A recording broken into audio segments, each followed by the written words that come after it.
నమస్తే విక్టరీ మీడియాకి స్వాగతం. ముందుగా బులెటిన్లో హెడ్లైన్. తీవ్రవాదం, ఉగ్రవాదం అతిపెద్ద ముప్పుగా పరిగణించాయి గ్లోబల్ సౌత్ దేశాల సదస్సులో ప్రధాని మోదీ. సింహాచలం అప్పన్నను దర్శించుకున్న హోంమంత్రి అనిత, ఘన స్వాగతం పలికిన ఆలయ అధికారులు.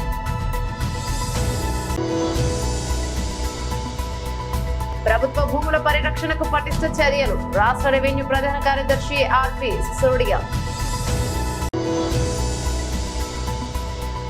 సజీవ సాక్ష్యాలు, ఛాయాచిత్రాలు, విశాఖలో ఘనంగా ఫోటోగ్రఫీ డే నిర్వహణ. ఉగ్రవాదం, తీవ్రవాదం, ఏర్పాటువాదం అతి పెద్ద ముప్పుగా పరిగణించాయని వీటి నుంచి మన సమాజాలను కాపాడుకోవాల్సిన అవసరం ఉందని ప్రధాని మోదీ అన్నారు. గ్లోబల్ సౌత్ దేశాల గలం సదస్సులో వర్చువల్ గా ఆయన ప్రసంగించారు. గ్లోబల్ సౌత్ దేశాలకు పరస్పర వాణిజ్యం, సమ్మిళిత వృద్ధి, సుస్థిరాభివృద్ధి లక్ష్యాల సాధనలో భారత్ సహకరిస్తోందని తెలిపారు. ఆయా దేశాలు ఐక్యంగా ఉండడం ద్వారా ఆరోగ్య, ఆహార, ఇంధన భద్రత విషయంలో తలెత్తుతున్న సవాళ్లను అధిగమించేందుకు అవకాశం ఉంటుందన్నారు. అభివృద్ధి చెందుతున్న ఆర్థిక వ్యవస్థలో భారతదేశ డిజిటల్ వినియోగాన్ని వేగవంతం చేసేందుకు ఏర్పాటు చేసిన సామాజిక ప్రభావ నిధికి ప్రాథమికంగా $25 మిలియన్ సహకారాన్ని ప్రధాని మోదీ ప్రకటించారు. యువర్ హైనెస్, एक्सेलेंसीज, आप सभी के बहुमूल्य विचारों और सुझावों के लिए मैं हार्दिक आभार व्यक्त करता हूं। आप सभी ने हमारी साझी चिंताओं और महत्वाकांक्षाओं को सामने रखा है।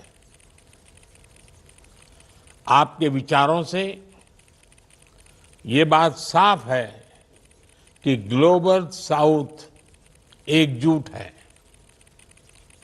आपके सुझावों में हमारी व्यापक भागीदारी का प्रतिबिंब है। आज की हमारी चर्चा से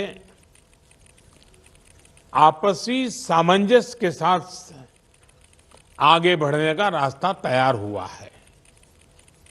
मुझे विश्वास है कि इससे हमारे साझा लक्ष्यों को प्राप्त करने के लिए गति मिलेगी।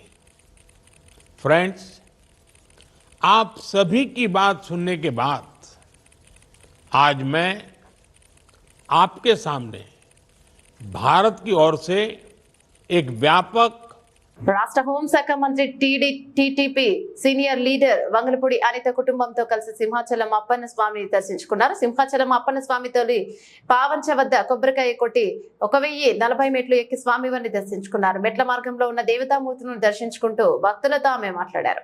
పలువురు భక్తులు హోంమంత్రితో సెల్ఫీలు తీసుకున్నారు. భక్తులను పలకరిస్తూ అనిత ఉత్సాహంగా కొండకు చేరుకున్నారు. ఆలయ మర్యాదలతో హోంమంత్రికి ఆలయ అధికారులు ఘన స్వాగతం పలికారు. కప్పస్తంభం ఆలింగనం, స్వామివారి దర్శనం అనంతరం వేదాశీర్వచనం పొందారు. అనంతరం స్వామివారి ప్రసాదాన్ని ఆలయ అధికారులు అందజేశారు.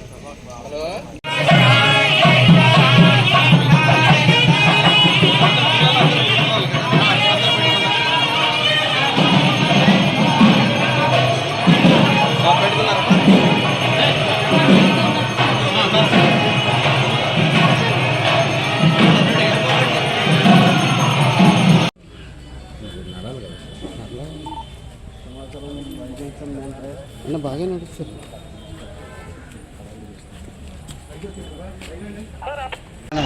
ఆ లక్ష్మీ నరసింహస్వామిని మెట్ల మార్గం నుంచి నడుచుకుంటూ వచ్చి దర్శనం చేసుకోవడం జరిగింది కుటుంబ సమేతంగా. ఈరోజు రావడం నా అదృష్టంగా, మెట్ల మార్గం నుంచి వచ్చి దర్శించుకోవడం నా అదృష్టంగా భావిస్తున్నాను. లక్షలాది మంది భక్తులు వచ్చే ఈ లక్ష్మీ నరసింహస్వామి, అదేవిధంగా ఉత్తరాంధ్రకి ఇలవేల్పు ఈ లక్ష్మీ నరసింహస్వామి దూర ప్రాంతాల నుంచి ఇక్కడికి వచ్చి దర్శనం చేసుకుని వెళ్తారు. ఇక్కడ ఉన్న అన్ని సదుపాయాలు కూడా సక్రమంగా ఉండాలని మేము ఇప్పుడే యోగానే వాళ్ళతో కూడా మాట్లాడడం జరిగింది. ప్రభుత్వ భూముల పరిరక్షణకు పటిష్ట చర్యలు చేపట్టాలని, ఆధునిక సాంకేతిక పరిజ్ఞానాన్ని ఉపయోగించి భూముల వర్గీకరణతో కూడిన ప్రత్యేక మ్యాప్ తయారు చేయాలని జిల్లా రెవెన్యూ జీవీఎంసీ అధికారులను రాష్ట్ర ప్రభుత్వ ప్రత్యేక ప్రధాన కార్యదర్శి ఆర్పి సిసోడియా ఆదేశించారు.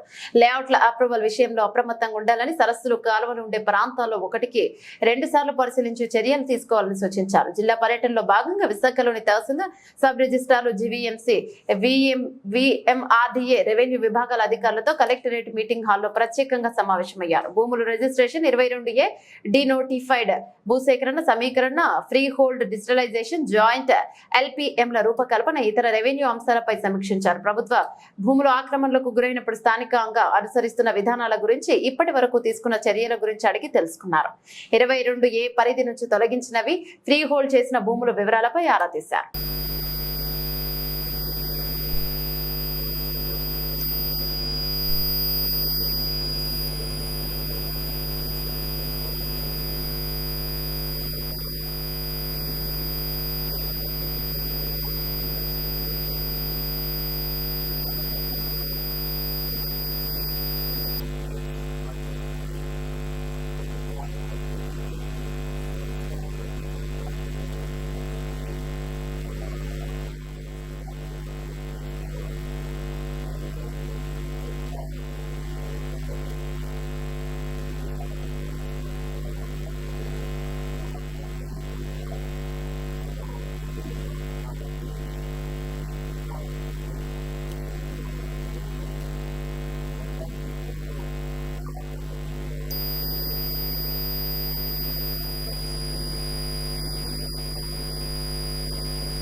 ఎన్నేళ్లు గడిచిన ఫోటోలు సజీవ జ్ఞాపకాలుగా నిలవడమే కాకుండా సాక్ష్యాలుగా పదిలంగా ఉంటాయని విజయ మెడికల్ సెంటర్ అధినేత డాక్టర్ సుమన్ కలకెర అన్నారు. వాల్తేర్ ఫోటోగ్రాఫిక్ సొసైటీ ఆధ్వర్యంలో ప్రపంచ ఫోటోగ్రఫీ దినోత్సవం సందర్భంగా ఆదివారం ఆంధ్ర యూనివర్సిటీ హిందీ భవన్ సెమినార్ హాల్లో జరిగిన సభలో డాక్టర్ సుమన్ ముఖ్య అతిథిగా పాల్గొని ప్రసంగించారు.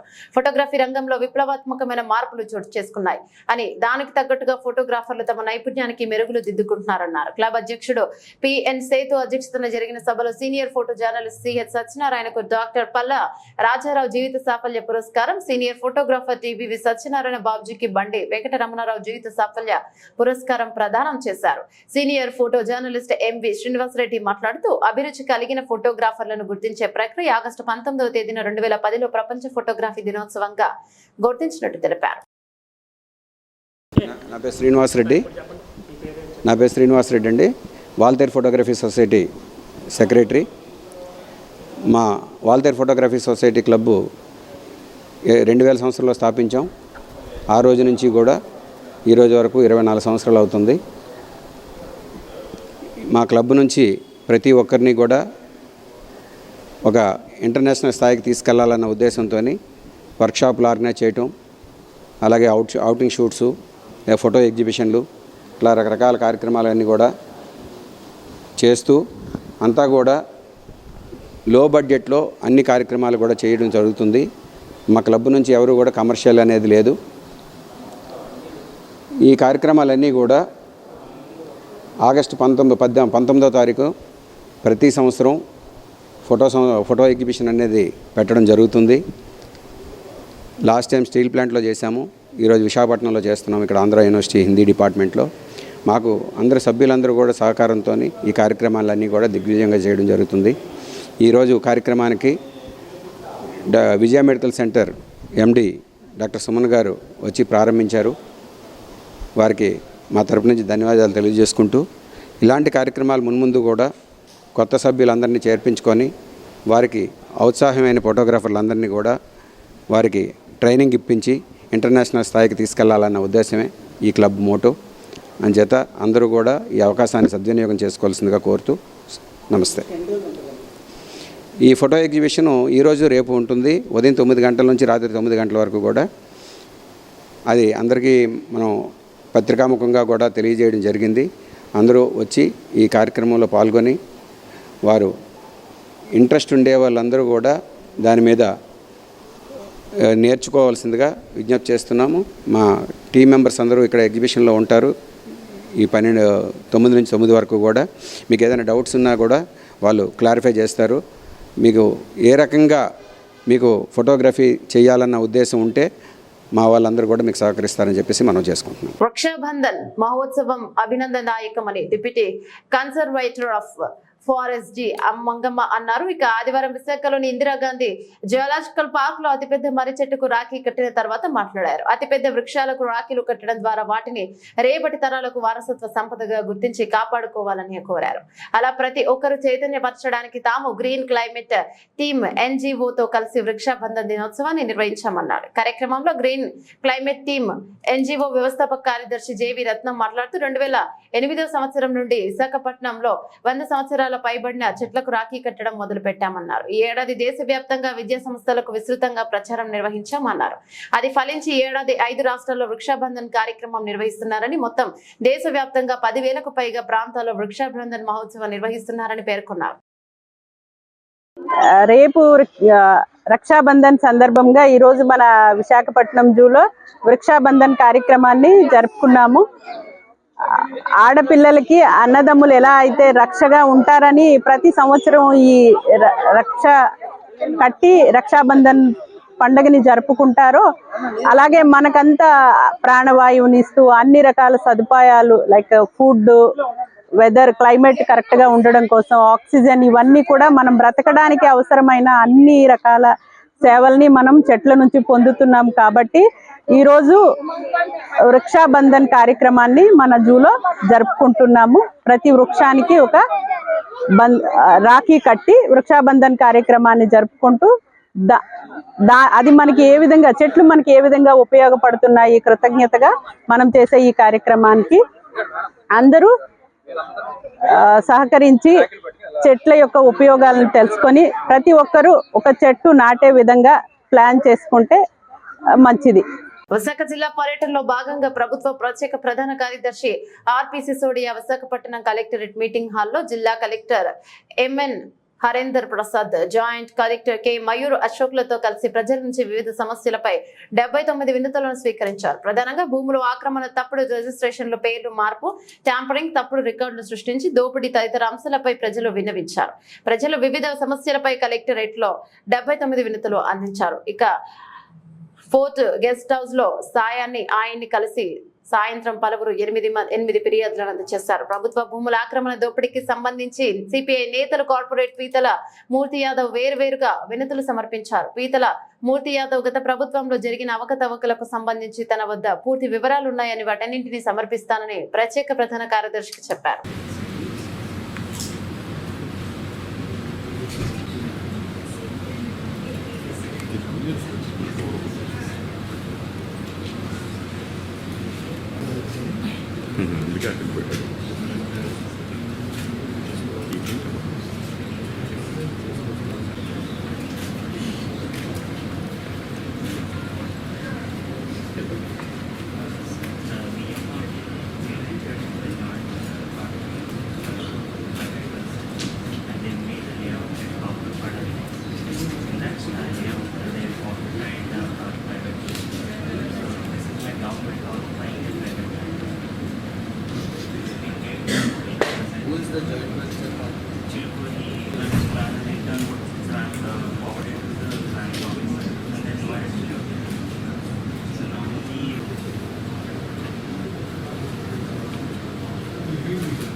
తర్వాత మాకు ఖర్చు వచ్చి భూమి మీద మేముంటేనే మాకు ఇలా జరిపించడం, నైట్ రావడం,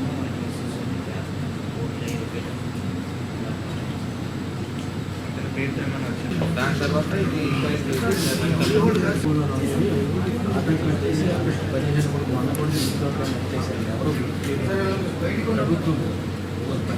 ప్రభుత్వం భూమి విశాఖలోని గతేడాది అక్టోబర్ నెలలో ఇంట్లో జరిగిన చోరీ కేసును ఎట్టకేలకు పోలీసులు ఛేదించారు. కేసులో దొంగిలించబడిన 20 తులాల బంగారం, వెండి వస్తువులను స్వాధీనం చేసుకున్నట్లు క్రైమ్ డీసీపీ వెంకటరత్నం తెలిపారు. ఆదివారం పీఎం పాలెం స్టేషన్ లో ఏర్పాటు చేసిన మీడియా సమావేశంలో ఆమె మాట్లాడుతూ కేసును అనేక కోణాల్లో దర్యాప్తు చేశామని, అయితే చోరీ విషయంపై అదే కాలనీకి చెందిన 3 వ్యక్తులను అదుపులోకి తీసుకున్నామని తెలిపారు. సందర్భంగా ఆమె మాట్లాడుతూ ప్రతి ఇంటికి సీసీ కెమెరా తప్పనిసరిగా ఉండాలని సూచించారు. ఇప్పటి వరకు దొంగతనాలు జరిగిన చోట తప్పకుండా సీసీ కెమెరాలు ఏర్పాటు చేయాలని సిపి ఆదేశించారు. సమావేశంలో ఏడీసీపీ మహేష్ తదితరులు పాల్గొన్నారు.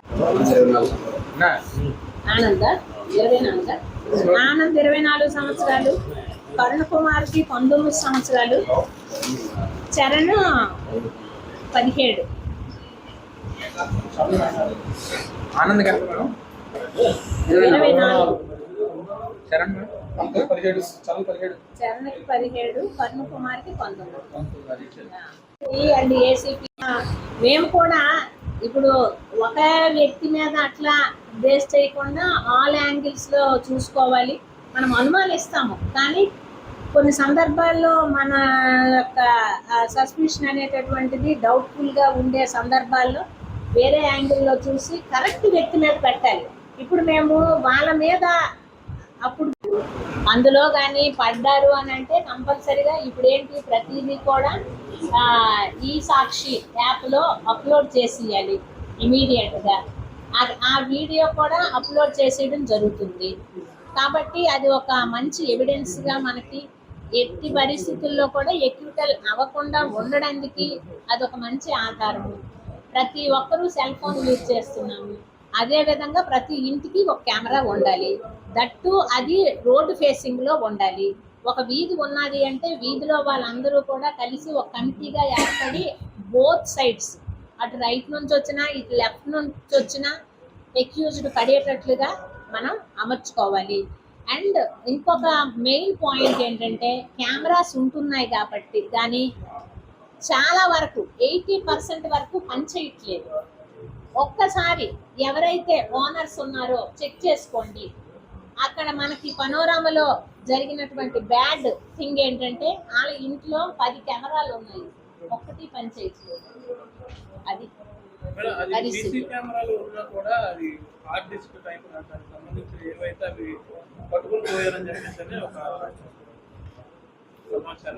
ఇంకొకటి అంటే ఎక్కడో ఒక దగ్గర డివిఆర్లు అవి తీసుకెళ్ళిపోతున్నారు కెమెరా తాలూకా స్టోరేజ్ యూనిట్ని. అయితే ప్రతిదీ టెక్నాలజీ డెవలప్ అవుతుంది, అప్డేట్ అవుతుంది. డివిఆర్ కాకుండా ఎన్విఆర్ని పెట్టుకోవాలి. ఎన్విఆర్ ఉంటే అది క్లౌడ్లో స్టోర్ అవుతుంది. ఎప్పుడైనా సరే మనము క్లౌడ్ ద్వారా మళ్ళీ మనము రిట్రీవ్ చేసుకోవడానికి అవకాశం ఉంటుంది. సో ఎంతోమంది ఇప్పుడు హిల్స్లో గేటెడ్ కమ్యూనిటీస్లో ఉన్నారు అంటే rich persons. Latest technology use చేయండి, 2 మెగాపిక్స్ కెమెరాస్ని యూజ్ చేయండి, క్లారిటీ ఉండే పిక్స్ యూజ్ చేయండి, 1 మంత్ బ్యాకప్ ఉండేటటువంటి కెమెరాస్ని ఫిక్సప్ చేసుకోండి. అండ్ 360 డిగ్రీస్ రొటేట్ అయ్యేటటువంటి కెమెరాస్ పెట్టుకోండి. ఇవన్నీ కూడా చెప్తున్నాము. అలాగే గేటెడ్ కమ్యూనిటీస్లో బౌండరీ వాల్ అనేటటువంటిది అన్ని పాయింట్స్లో కూడా మనకి అంటే చక్కగా ఉండాలి, సెక్యూర్డ్గా ఉండాలి. సెక్యూరిటీ ఆడిట్ అనేటటువంటిది జరగాలి. అంటే ఎక్కడైనా వీక్ పాయింట్స్ ఉన్నాయా, అటు నుంచి అప్రోచ్ అయ్యేటటువంటి అవకాశం ఉందా, అటువంటి పాయింట్స్ని పోలీస్ వారు వెళ్ళి గుర్తించి అక్కడ కమిటీస్కి అసోసియేషన్స్ వాళ్ళతో మాట్లాడి ఆ లూప్స్ని మనము రెక్టిఫై చేసేటట్లు చేయాలి.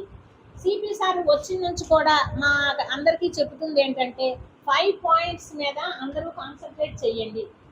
ఎక్కడైతే హెచ్బీస్ హౌస్ బ్రేకింగ్స్ జరుగుతున్నాయో ఆ ఏరియాలో 100% సీసీ కెమెరాస్ కవరేజ్ ఉండాలి, 100% ఇల్యూమినేషన్ ఉండాలి.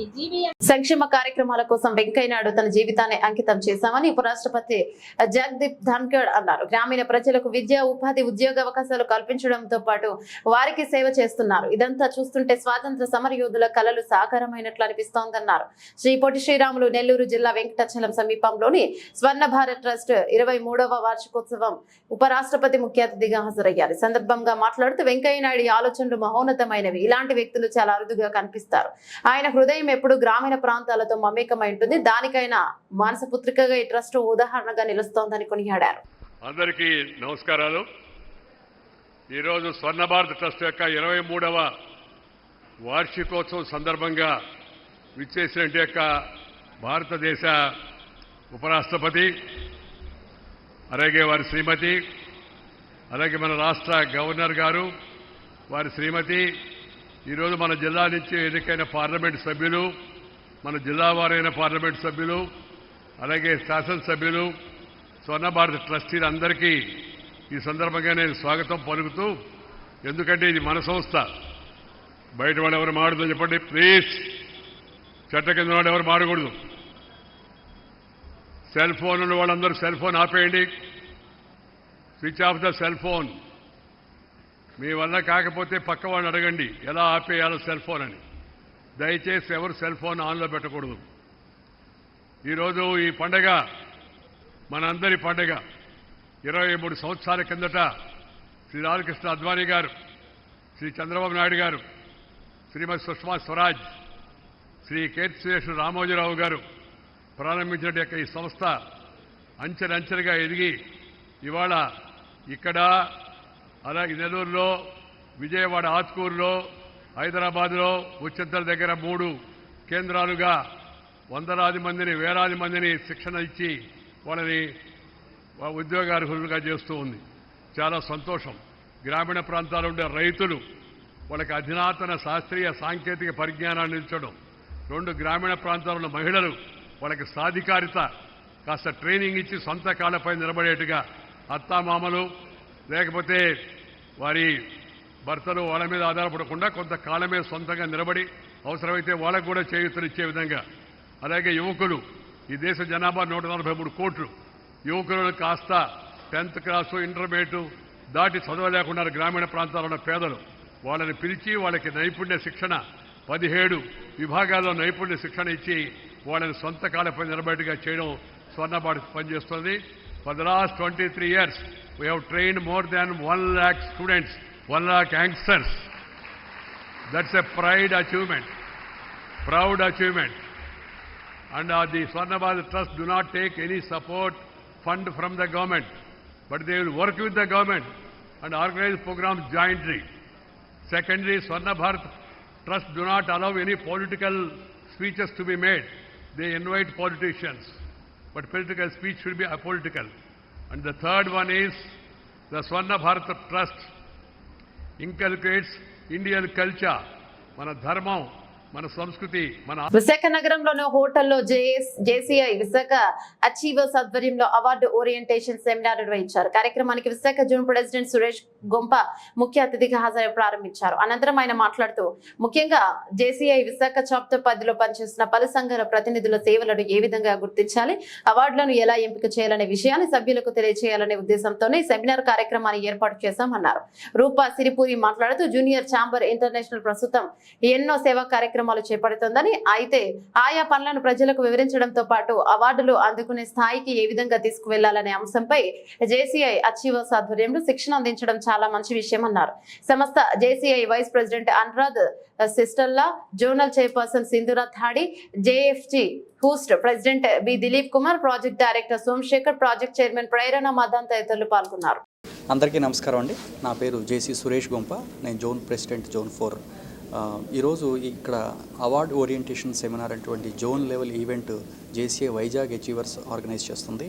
ఈ ఆర్గనైజేషన్లో అవార్డ్స్ ఓరియంటేషన్ సెమినార్ అటువంటి ప్రోగ్రామ్ని ఫెసిలిటేట్ చేయడానికి జేసీఐ వైస్ ప్రెసిడెంట్, అలాగే provisional national trainer Anirudh Sishla, అలాగే ఫ్యాకల్టీ టీమ్ ఏఎఫ్ఎం సింధూరా థాడి గారు, వారు అవార్డ్స్ ఓరియంటేషన్స్ సెమినార్ని ఇవ్వడానికి ఈరోజు ఫెసిలిటేట్ చేస్తున్నారండి. అసలు ముఖ్యమైనటువంటి ఉద్దేశం ఏంటంటే ఈ అవార్డ్ ఓరియంటేషన్ సెమినారు, ఈ ఆర్గనైజేషన్లో అన్ని లోకల్ ఆర్గనైజేషన్స్ కూడా ఫస్ట్ నుంచి ఇప్పటివరకు వర్క్ చేసినటువంటి అన్ని కార్యక్రమాల్లో వీళ్ళు అవార్డ్స్ ఎలాగా బిడ్ చేయాలి, ఎలాగా అవార్డ్స్ని తీసుకురావాలనేటువంటి ముఖ్య ఉద్దేశంతో తర్ఫీదుని ఇవ్వడానికి లోకల్ ఆర్గనైజేషన్ ప్రెసిడెంట్స్కి అలాగే జోన్ ఆఫీసర్స్కి తర్ఫీదుని ఇవ్వడానికి ఈరోజు ఈ శిక్షణా కార్యక్రమాన్ని ఏర్పాటు చేయడం జరిగింది. ఈ కార్యక్రమం అత్యంత అద్భుతంగా JCI Vizag achievers president JFG Dilip and team అంత అద్భుతంగా ఈరోజు ఈ ఆర్గనైజేషన్ ఈ వెన్యూలో ఏర్పాటు చేయడం జరిగింది. జోన్ ప్రెసిడెంట్గా ఇంత అద్భుతమైనటువంటి వెన్యూలో ఈ ట్రైనింగ్ ప్రోగ్రామ్ని ఆర్గనైజ్ చేస్తున్నటువంటి జేఎఫ్జీ దిలీప్కి అండ్ టీమ్కి నా ప్రత్యేకమైన అభినందనలు తెలియజేస్తూ ప్రతి పార్టిసిపెంట్ ఈరోజు ఎంతో నేర్చుకోవాలని మనస్ఫూర్తిగా ఆకాంక్షిస్తూ సెలవు తీసుకుంటాం. జూనియర్ ఛాంబర్ ఇంటర్నేషనల్ ఎన్నో అద్భుతాలను సృష్టిస్తుంది. అలాంటి దాంట్లో ప్రోటోకాల్లో ఫాలో అవుతూ చేసిన పనుల్ని ఎలా అవార్డ్స్ వరకు తీసుకెళ్ళాలి అని శిక్షణ ఇవ్వడానికి మన కోసం మన pilot faculty JFS Anirudh Sistla sir and along with విశాఖలోనూ ఇంట్లోకి చొరబడి దొంగతనం చేస్తున్న పాత నేరస్తుడిని అరెస్ట్ చేసినట్లు క్రైమ్ డీసీపీ వెంకటరత్నం తెలిపారు. ఆదివారం విశాఖ పోలీస్ కమిషనరేట్ లో ఏర్పాటు చేసిన మీడియా సమావేశంలో ఆమె మాట్లాడుతూ మురళీనగర్ కి చెందిన గొట్టిపాటి రఘురామ్ అనే వ్యక్తి ఇచ్చిన ఫిర్యాదులో మేరకు విచారణ చేపట్టగా పాత నేరస్తుడైన విక్రమ్ ను అదుపులోకి తీసుకుని విచారణ చేపట్టామని తెలిపారు. అయితే సుమారు 25 తులాల బంగారం దొంగతనం జరిగినట్లు ఫిర్యాదుదారుడు పేర్కొన్నారని, ఆయా ఫిర్యాదు మేరకు ప్రత్యేకంగా పోలీస్ టీంలను ఏర్పాటు చేసి కేసు వేగవంతం చేస్తామన్నారు. అయితే ఇప్పటికీ నిందితుడు 13 కేసుల్లో జైలుకి వెళ్లి రావడం జరిగిందన్నారు. ప్రస్తుతం విశాఖ, గుంటూరు ప్రాంతాల్లో దొంగతనాలు చేస్తూ జల్సాగా తిరుగుతున్నారని డీసీపీ తెలిపారు.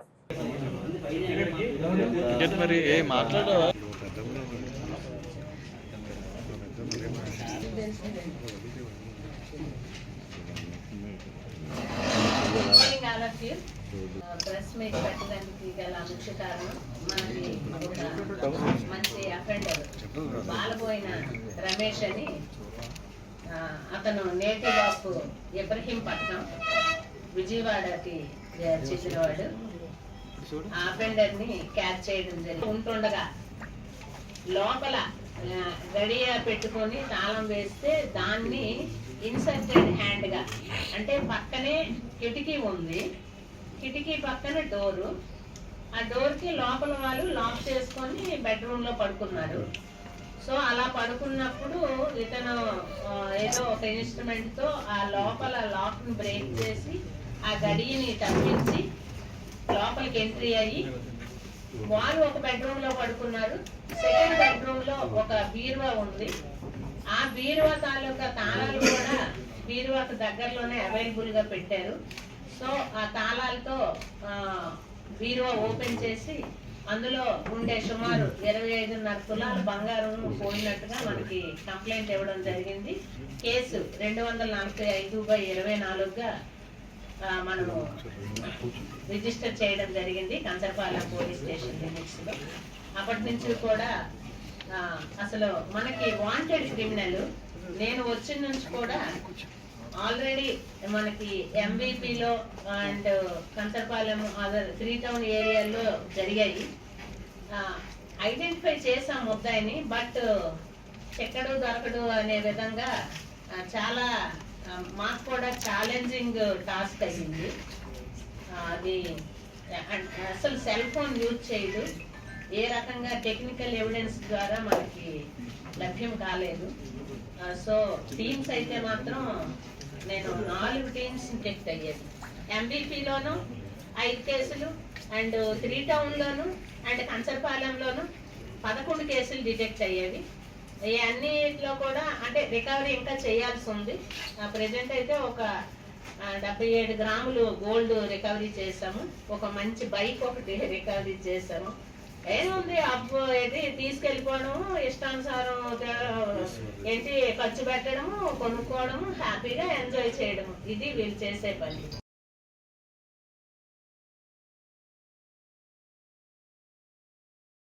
బులెటిన్ ముగించే ముందు హెడ్లైన్స్ మరోసారి. తీవ్రవాదం, ఉగ్రవాదం అతిపెద్ద ముప్పుగా పరిగణించాయి గ్లోబల్ సౌత్ దేశాల సదస్సులో ప్రధాని మోదీ. సింహాచలం అప్పన్నను దర్శించుకున్న హోంమంత్రి అనిత, ఘన స్వాగతం పలికిన ఆలయ అధికారులు.